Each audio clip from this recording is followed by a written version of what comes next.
Hey, everybody. Welcome back to the SwickTech Leading Business Podcast. My name is Eric Clark. I'm one of the Client Success Associates here at SwickTech. And with me today is also Shane. I'll let you introduce yourself, Shane. Thanks, Eric. Yeah, excited to be here with you. I'm also a Client Success Associate working at SwickTech. I'm more excited to talk about cybersecurity today and a little bit about hopefully what we can provide to you to solve some of those security holes in your organization. Yeah, we think, not even that we think, but from what we see in our seat on a daily basis from tickets coming in and, inquiries coming in from people outside of our client base from a marketing perspective and also on the sales seat, having a lot of meetings with business owners and such. The risk and concern around cybersecurity is a lot, depending on what you're doing. There's a lot of risk depending on what you're doing. And additionally, there's just a lot of concern, and for good reason. There's a lot happening in that space right now. We grabbed a couple snippets to kind of talk about what we think is going on in the bigger picture to a small degree. We're going to cover it as best we can, kind of on some broad strokes. We won't dive too deep into the technical details. Yeah, we'll get into those a little bit, but before we dive into the cybersecurity stuff, Eric, how have things been? How are you doing? How's your weekend? How's the past couple of weeks been with working from home? Working from home is good. It's nice having the 3 monitors set up. It makes the workflow convenient. I'm going to be getting a new chair here soon, so that'll help a whole bunch. Been using a pretty crummy old chair that I have at home. Weekend was nice. Weather was perfect. Didn't do too much other than just a couple home projects, so nothing too crazy. Happy to be back at work. This week it's hot out today, so it's good to be in the AC. Man, you're crazy. The weather was nice and I didn't do anything, he says. We went to Devil's Lake yesterday and went kayaking and hiking. It was like 80 and sunny or something there. It was awesome. Wow, that's beautiful. Did you get some good photos? I didn't, but my wife sure did, considering the fact that all she does is take photos. Devil's Lake is beautiful. Yeah, we met one of her good friends out there who is also a photographer. She owns her own business too, and so I guess they traded services, so to speak, yesterday. She took pictures of us, we took pictures of their family, went on a hike and climbed around on the rocks and stuff. They had a couple of little ones, so that was entertaining too. Nice. No rattlesnakes. No rattlesnakes. Really just insects, and there were like some turkey vultures or something flying above, but that was about it. But the kayaking was awesome. Did you guys swim too?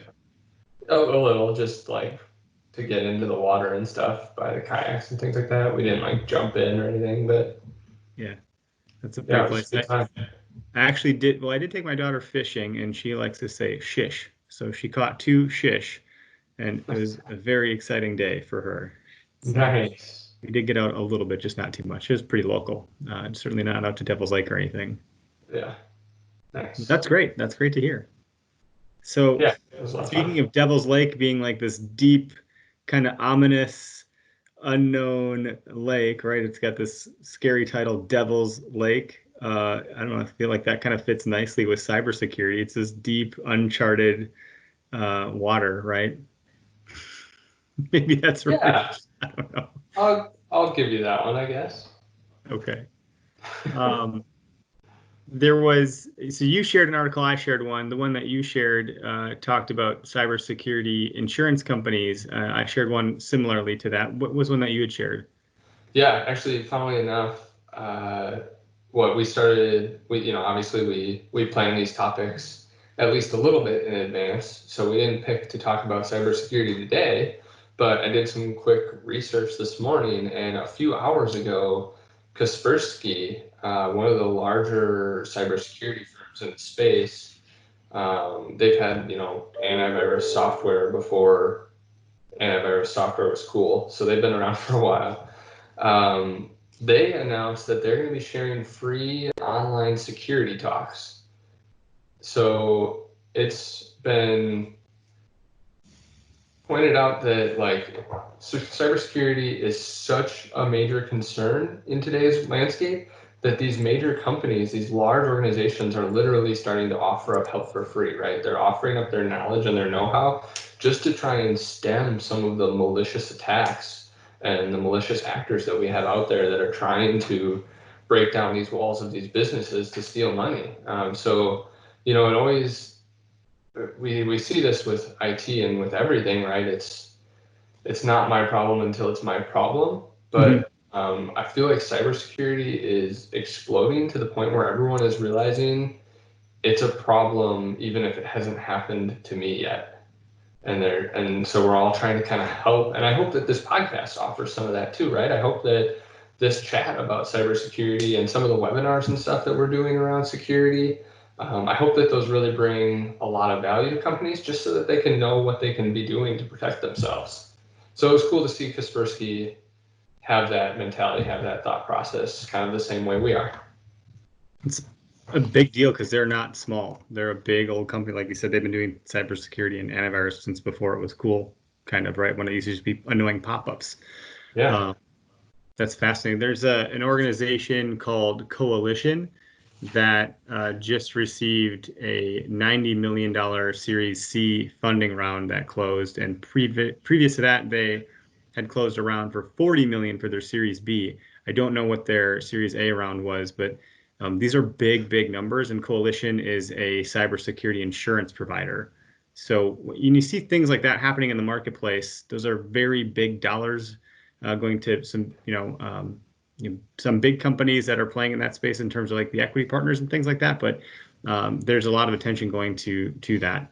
One of the quotes oh, go ahead. It's really good to see because twofold, right? Like investors clearly see this as a value add for companies and organizations that are exploding because they know how to protect you. And on top of that, right now, I mean, a lot of investing in stuff is kind of on pause or on hold, or, talks are slowing down just because of the economy we're in. So it's really huge to see this type of valuation right now.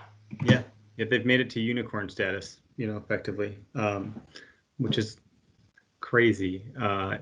Their claim, when I pulled some of their quotes, they said an ongoing threat of breaches and data exposures, data breaches and cyber attacks are now so commonplace that organizations can no longer afford to ignore them, kind of like what you just said a moment ago. And there's a growing awareness that insurance is often the only protection from catastrophic financial loss. So, it is imperative to have an insurance policy in place for a worst case scenario. But there's a lot of things you can do to prevent an attack from even, happening. And those claims can be really, I don't know what the word is, but like punitive potentially, insofar as like how they say what is covered based on the events and what had happened, and maybe even what type of proactive things you do have in place. I think at some point it might get to the point where, like, how healthcare can be less expensive for insurance if all of your employees are not smoking and enrolled in a wellness program, et cetera, et cetera. I think that relationship might evolve with technology. If you have MFA in place and some other technology barriers and a hardened perimeter, potentially you could save some money on your cybersecurity plan. I don't know if that exists or not yet, but I don't see why that wouldn't be a thing in the near future if it's not already out there. Right. It feels like it's a shame to me that we're to the point where we need cybersecurity insurance, even though it's obviously we do. It's such a shame that we're there, and I don't know enough about cybersecurity cybersecurity insurance to your point to say like how they value your premiums and stuff, and if you have some of this stuff turned on or not. If it goes down, I would assume it does, right? And so, but either way, you don't want to have to use that insurance. Right, it's a last resort. And I know from some of the partners we've talked with in the past through this topic, some of these insurance companies work with the FBI and they investigate root cause. And the insurance companies are working with those organizations to determine, like any insurance company, they're going to do more work to figure out how they're not going to pay it than they are going to pay it. That's just an insurance company, right? You get in a car crash and you're 10% at fault for just being present in your car, even though it wasn't your fault at all. They're going to look for any reason to put some blame somewhere. So I don't know, at some point, are you at fault for just having the internet, like having some exposure? Right. Why did you start that business? Yeah, exactly. Man, insurance, that's a painful topic. All right. Anyway, moving So what can on. you do to prevent an attack? Like there is not a silver bullet. The life cycle of an attack is very dynamic. It can come from any place, any time, and insert itself into your network through a lot of cracks and crevices. So it's not so linear that, oh, well, if it starts here, we can stop it this way. There's not like that bottleneck there. It's really dynamic. You have a lot of holes that you need to kind of plug and tighten up. But if we talk about multi-factor authentication, that's probably one of the most, I guess, the lowest hanging fruit with the most bang for its buck in terms of preventing a lot of attacks. And it's commonly called MFA. I think I already said MFA a little bit earlier, but I wanted to call out what that actually does stand for. And it's Yeah. something that we've been deploying everywhere. Yeah, and Eric, before we dive too far into the specific items, I do want to call out like these first couple we're going to mention, right? Like MFA, and we have a few other queued up here. I think these are more about how do you help your people? How do you help your staff better protect themselves, right? So you're stopping the opportunity for someone to be tricked, for someone to think they got an email from someone they didn't, and click on the link and type in their password, and now they're compromised. So we're trying to help the people with these first few, and then we'll get into a few more technology changes that you can make, right? So the second category is types of solutions you can deploy that are going to minimize the need for your people to even worry about these things. But anyway, Thanks yeah. for calling So out. Yeah, more of like the social engineering side of things versus the brute force. yeah, Makes sense. that's a good way to put it. Absolutely. Cool. So yeah, like you said, this first one, right, is multi-factor authentication. For those who don't know, multi-factor authentication is this concept where you have multiple forms of logging into your account. So rather than having just a password, which is something that you know individually and you can just tell someone or accidentally give it away, type it into a website that's malicious, etc., you also have a second form of authentication. Usually that is something that you have, right? So it's your phone is the most common version of this. And you can put an app on your phone. A lot of them will text you to your device, but it's another code that you're going to have to enter to get logged in. So it's stopping scenarios where someone might get your password or guess your password and be able to just log into your account. Instead, now they're going to have to enter in that code that they don't have, right? Because it's stored on your phone or coming to your text messages. And so they won't be able to get into your account. So even if you fall for something and type in your password somewhere, or someone guesses your password, if heaven forbid it's password 12345, then this will stop them from that. So obviously, we recommend turning on something like this for anything and everything where it's possible. Eric, how many systems do you think we have multi-factor authentication on at SwickTech? All of them? That's not a number, but yeah, it is. I think Yeah, it I is can't log all, into anything right? Yeah. without approving the request, through MFA, whether that's through like the Authenticator app or what have you like that. Yeah, it's many. Yeah, off the top of my head, I can think of everything that I log into to do my job. So our monitoring tools for our clients, our password vault for our own passwords has MFA, our Office 365 accounts, which is one of the most prevalent ones out there, has MFA turned on. Our VPN connection, right? So to remote back into the office has MFA on it. And those are just the obvious ones that we use all day, every day. A lot of our other systems have it on, and I just don't even have to use it, fortunately, because I don't, switch computers or log out, or sorry, not log out, or log in on a different web browser or something like that. But yeah, Office 365, right? That's a hot item right now. Microsoft Office 365.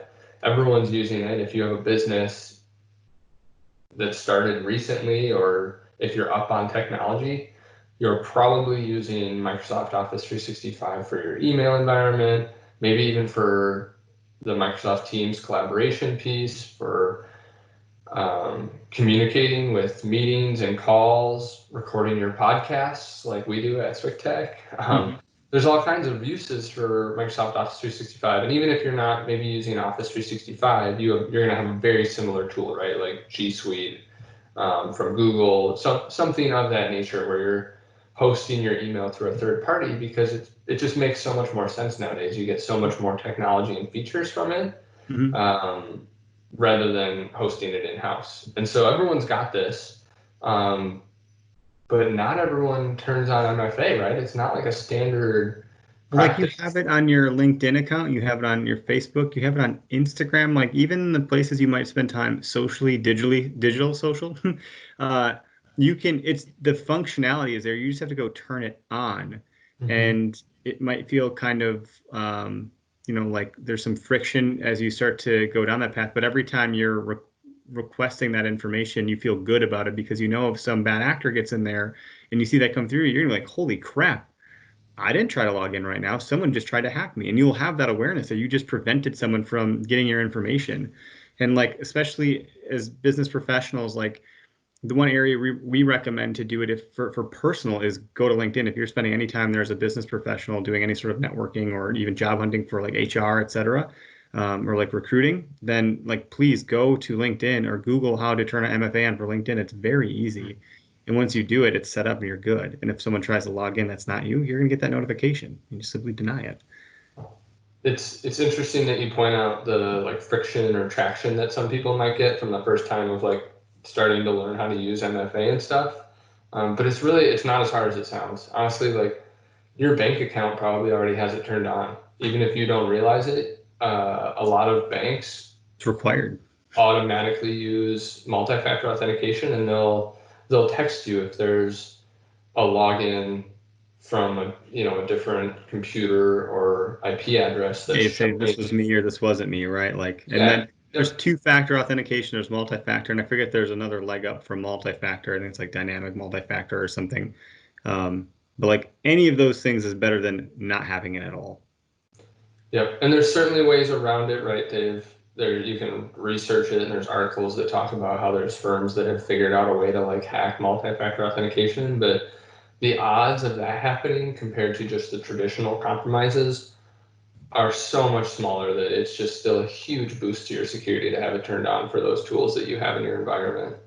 Again, like Office 365 or your email application, right? If you use G Suite or something else, having it lit up for that, where everyone spends the majority of their day, right, accessing emails and files and stuff like that, it's an instantaneous fix. I can't possibly count the number of stories or scenarios I've heard of people having their Office 365 account compromised, and it was purely if they had had MFA on, this wouldn't have happened, right? And now you stop all of those headaches, whether that compromise leads to something malicious or not. Like you don't want it to happen. Trust me. Yeah, no, absolutely not. I mean, I've heard horror stories of how much this can cost organizations, and in some cases, I've heard it all the way up into the millions, to several millions. So, and that's in legal fees, lost revenue from opportunities, lost production.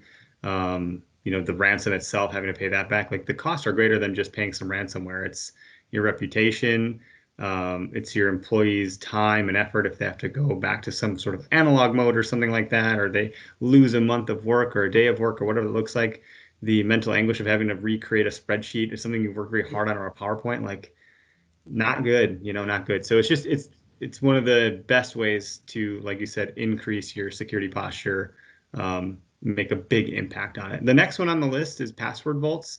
How do you see this fitting into the equation as far as kind of leveling up that security posture? Yeah, so I think password vaults go hand in hand with MFA, right? They're the other piece of tech that we can use to help people help themselves. Um, I don't know how many people I know that just remember their passwords, right? And which means they're not very unique, and they're probably not different, right? Even if you change like a single character or something in a few of your different passwords, if you can remember them, that means that you don't have enough passwords and they're not hard. So that's where this password vault comes in play, where you can store all of your unique passwords, right? So you can have a different password, should be a random string of characters and letters and numbers, that you don't have to remember for every single site that you access. And a lot of these password vaults make it really easy to use, right? So people are thinking, oh, well, now I have to go to the password vault, I have to get my new password, I have to say, copy it, paste it over to the account, Facebook or LinkedIn or whatever you're logging in, and then sign in. And now I have my MFA prompt. This is becoming impossible. But the technology is really helping make it super easy. Excuse me.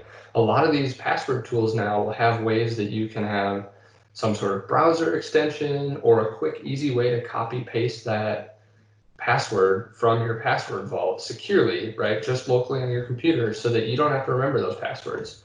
Now, not only is it harder for you to accidentally give away that password because you're going to have to mentally think about that individual password and go retrieve it from your password vault in order to get compromised. It's going to be less likely for someone to guess it. So you're less likely to be brute forced and get someone access to your account. And then on top of that, it's unique to that individual account. So even if that password does get compromised, you only have to go change it on LinkedIn, not your 75 different accounts that you have access to. Because it's So unique for each. That's a good point. yeah, and there's some other benefits to it too, right? There's usually like some notes fields and stuff that you can put in there. They have fields for like security questions, all kinds of other useful stuff that you can store now in this secure vault so that you don't have to remember any of it. So none of it has to get compromised. Another important note on your password vault is you should put MFA on it, right? So That was now you my next have this point. I was going to say, password vault. doesn't that just make me a big target? If that actor knows all of my passwords, everything is in this one place, like, I want to get into that. So how are you protecting that? That's Yeah, I think there's two big pieces to that then. That obviously that password should be unique and different than any other password you use anywhere else, and it should be really hard, but something you can remember. And there's all different ways you can do that, right? There's different ways you can create a passphrase that still has some unique characters and stuff in it. There's lots of research done that shows like an extremely lengthy password, but something like words that you'll 60 remember. characters, I think, is the threshold for that. Yeah, there's Until we get lots into of different quantum ways you can do computing, I that, think but you're not going to be able to crack that with today's technology. correct. Yeah. And so you got to make that a unique and strong password, something that's not just like someone could think about by knowing you. And then you turn on the MFA feature for your password vault too, so that someone can't, even if they compromise that password, they still can't get in. Yeah, that makes sense. I think the even like the password phrases, it doesn't have to be something that's unique to you per se. It could be like, I will never forget my wedding anniversary. How many characters is that? You know, unless that becomes a really common one, and that's like what people try. I don't know, but it's that type of concept, right? And then the fun Yeah, thing for that is I'll never forget it, right? Because I'm telling myself that every single day when I have to type it in somewhere that I won't forget it. Um, I yeah, think you might still forget it, but yeah, that's just maybe me. 10, 15, 16. The numbers are sequential enough that I can't forget it, which is good. And now everyone knows your password. Just the wedding date.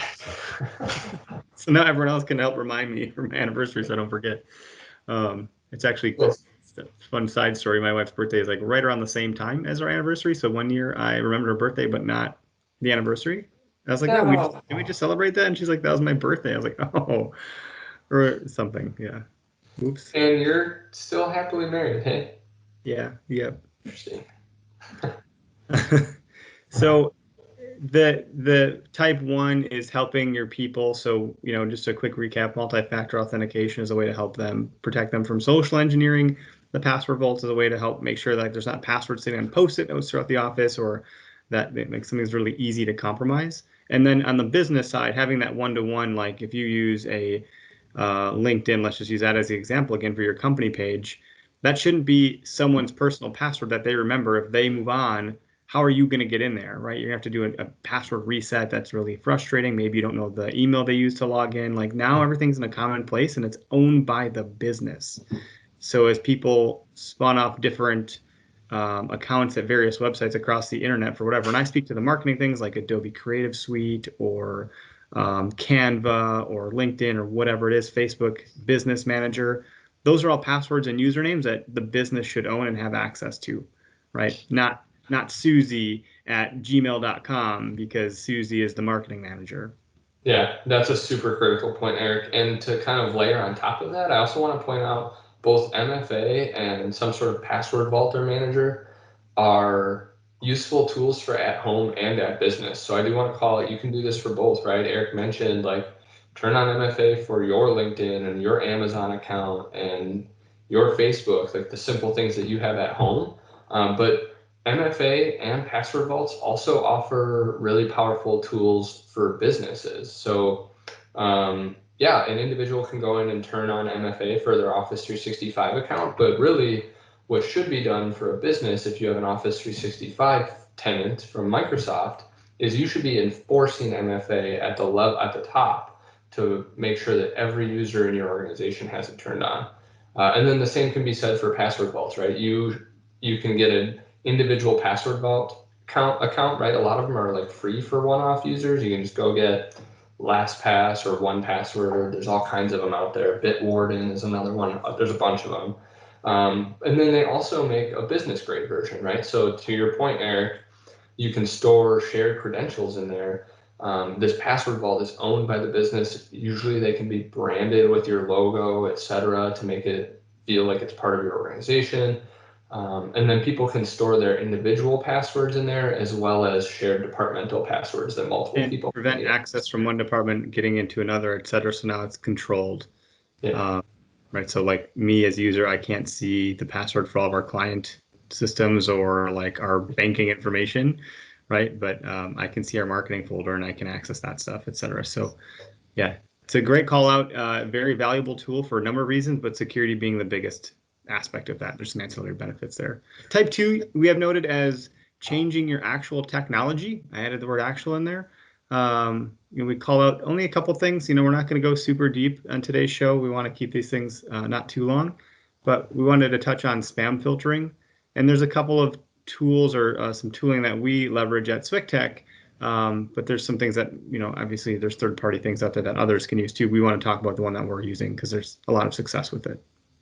Yeah, so for spam filtering, we use Exchange Online Protection. Like you said, there's all kinds of third-party softwares that offer spam filtering, and they're all going to do the same things, right? They're all going to light up the same pieces of technology. Um, and within that, a couple of the big items that we'll touch on, like you said, I don't want to get too deep into the weeds on these. These are things that you should talk to your IT team and have them help you deploy across your organization. But that spam filtering environment it can be super powerful, right? So this is going to be what's going to be able to tell, is this email spam or is it not, and what should I do with it? So there's a lot of tech that goes into that. There's things like Sender Policy Framework, or it's called SPF, and DKIM and DMARC that you can use to try and help control that. Think of it like certified mail or a notary, right? So it's putting a stamp of approval on your email to say, yes, I know where this email came from. I know that that's a legitimate place, right? Like if Eric sends you an email from his @swicktech.com email address, we have something going out that says this email actually came from the correct Office 365 environment that Eric's email is like officially a part of. It's marked Yeah, with so I some haven't been stamp spoofed, of right? approval. It's validating I am who I say I am. Yep. And then some of that is also on the other side, right? So when it gets to your tenant can see, okay, this doesn't look like spam. It looks like it actually came from @swicktech.com. There's a couple other details that can be put in there in the header related to making sure it's coming from who it says it's coming from, all kinds of stuff. And then it will deliver it to your mailbox. Or, right, if it thinks it's malicious, it's going to throw it in your spam folder or put it in the quarantine, etc. So think of it like that. It's like certified mail. It's like it's saying this email came from where I think it came from and it looks good. And then there's layers on top of that basic spam filtering that you can do as well. Things in Exchange Online Protection, it's called Advanced Threat Protection. I'm sure it has many other names, but essentially what this is doing is tracking links and attachments in your environment. And so there's ways to set up your advanced threat protection to scan any links in an email, right? So someone sends a link to facebook.com. It's going to scan that link, make sure it's actually going to facebook.com, and then it will let you go there. If it's a malicious link and it senses that that website might have malicious content on it, it's going to automatically block it and let you know, hey, we scanned this. This link doesn't look good. You don't want to go to that website. So it's just not an active link by the time you get it. So it's already done all that legwork. You said there's a lot of tech in the back end. So on the user end side of things, like safe links, it's either verified and validated that yes, this is safe, it's going where it's supposed to, and it's a safe website, or nope, we vetted it and it wasn't, so we're not going to allow you to click on it. Which you'd be surprised. You can hover over a link in an email address or in an email, like the body of an email text, and you can see where it's going to go sometimes, but sometimes that's spoofed too, and it might look like it's going somewhere safe until you arrive there. You're like, oh no. You can do some of that legwork yourself if you don't have this tool in place, but having this tool in place prevents more than you would think from people going to places they maybe didn't intend to go. Yeah, it's super helpful. And then another aspect of that is scanning for attachments, right? So you can also set up your environment to scan for attachments that are attached to emails, and review them and see if they have any malicious content or macros that would run in the background, things that you wouldn't want happening when you click on that Excel spreadsheet or Word document that you got from someone. So we all know, the general rule of thumb is you should be training people, don't click on an attachment if you don't know where it came from, right? But people are still going to do that. People are still going to see an attachment, think it's something that it's not, click on it. And if it has a malicious file or link inside of it, now their computer could be compromised. So it minimizes those risks, right? There's kind of three key pieces we mentioned here. And these are really the three key pieces of an email, right? There's the who it's from and like how it got to you. There's the links that might be in the email that you could click to go out to an external website or location that either have malicious files in them or are maybe trying to access your credentials or get you to type in your credentials to compromise your account. And then the third version is attachments, right? That's the other piece of an email, are the attachments that you could receive. So this is really a holistic approach to protect people from those malicious actors out there that are sending spam and sending unsafe links and sending attachments with macros and malicious files inside of them. Yep. That's a good way to look at it. The three pieces of an email, these are covering all three aspects of that. Sender, attachments, and links, what's in the body. Yeah. And those are things to pay attention to, too. In addition to having this tooling, if you do, great. If not, like you can monitor this stuff and look at it. Like, who is this email coming from? Is it coming from a known source? What is the @ where, like, is it a legitimate website that it's at? We've done some webinars to break down how to identify, where an email is coming from, and then same thing on the link side as well as the attachment side. So we try to help people as much as we can train to identify that, and then also build in the tooling too. So it's really, we're taking two steps in the right direction there to minimize the number of threats that are going to get through, and then populated. Yeah. Or detonated, I think is probably the better word, but anyway. And there's third-party softwares too that people can bolt onto this stuff. What we use is baked into the Office 365 tenant through Microsoft. It's a product that we like. We've enjoyed. It fits well with what we're doing, and the results are great. But there are third-party software that you can use too, and others do. Like, I forget that Mimecast is a popular one that I've heard of that I think we think highly of, even though we don't use it. There's a couple others that I've seen out there too that are good that some enterprise companies use. Yeah, there's all kinds of them out there to do the spam filtering. And really, the important thing is that you have one of them, and those features are turned on to try and protect your organization. Yep. And then a layer on top of that, so not really related to spam and email, but another tool that's available both in the Office 365 suite and through other third-party companies is data loss prevention, or DLP.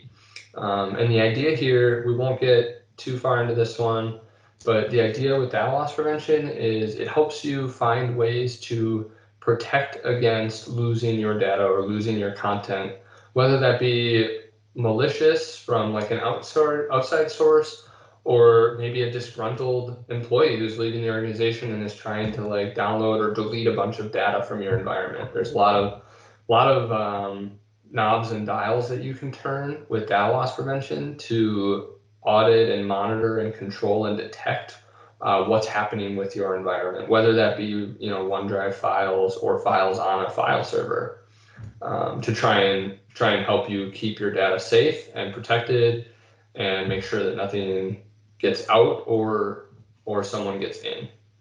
Yeah, that's a good one. And like there's an anomaly detection that you can turn on. So if that, if we're using the salesperson as an example, and they're downloading like their client list or something like that, or, proposal documents or what have you, if suddenly inside of an hour you see the whole list get downloaded, something's got to get flagged and say, whoa, this isn't normal behavior.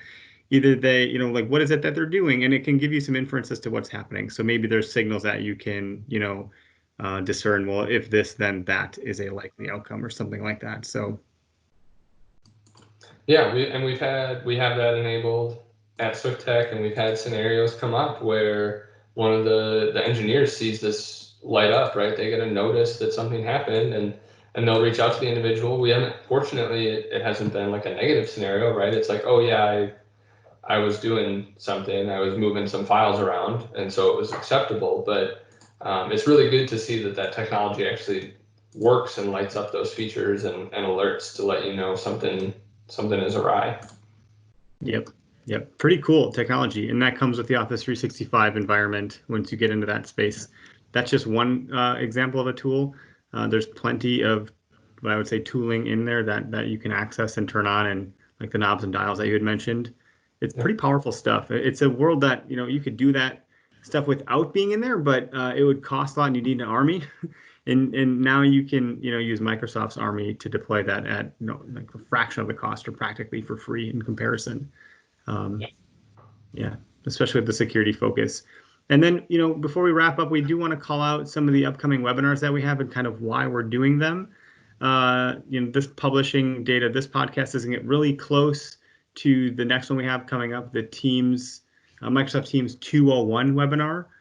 That's going to be presented by Excel and Flourish, and we're going to co-host that. That's on June 10th at 2 p.m. So that's right around the corner here. We did a 101 back in March, and we had a great attendance for that. But it was really like an overview of Microsoft Teams, like kind of a what and a show and tell. This is going to be a how, and how you can do this, how you can do that, and dive a bit deeper into how you can actually leverage it for your organization and your end users. Awesome. Yeah, I'm super excited for that one, Eric. I know you said we're coming up a little close, right? It's like 2 days here, so I'm not sure this podcast will be a super useful place for people to hear about it, although they can probably find it and go back and It'll watch be on demand too. So if it's something that sparks your interest, you can always check out our YouTube library for that as well. But yeah, Jennifer at Excel and Flourish has been fantastic, and I'm really excited to watch her demonstrate a lot of these cool features in Teams for people to kind of start to use it a little bit more and get used to it. Yep. And then the next one beyond that is June 24th. We're really rocking these things out here. So that one's going to be Cybersecurity Secret Sauce, and it's SwiftTech's recipe for complete protection. So similar vein to this particular podcast, but a bit deeper in how we actually do that. Defend our organization and the clients that we do work with. What does our perimeter look like internally, externally, on some of the, the internet edge, what equipment and hardware we're using, but also what software tooling are we using, and what are some of our best practices and principles. And we kind of follow, capability maturity model as we look at how we deploy our security. So I don't know if there's any other, and obviously the why is very prevalent. The why is all throughout this particular podcast. It's because it's top of mind, it's pertinent, it's important, and it's not going anywhere. And it's a scary world out there that you should protect yourself from. Yeah. Cool. All right. Well, I think that's all we got. Thanks everybody for tuning in. Have a great week.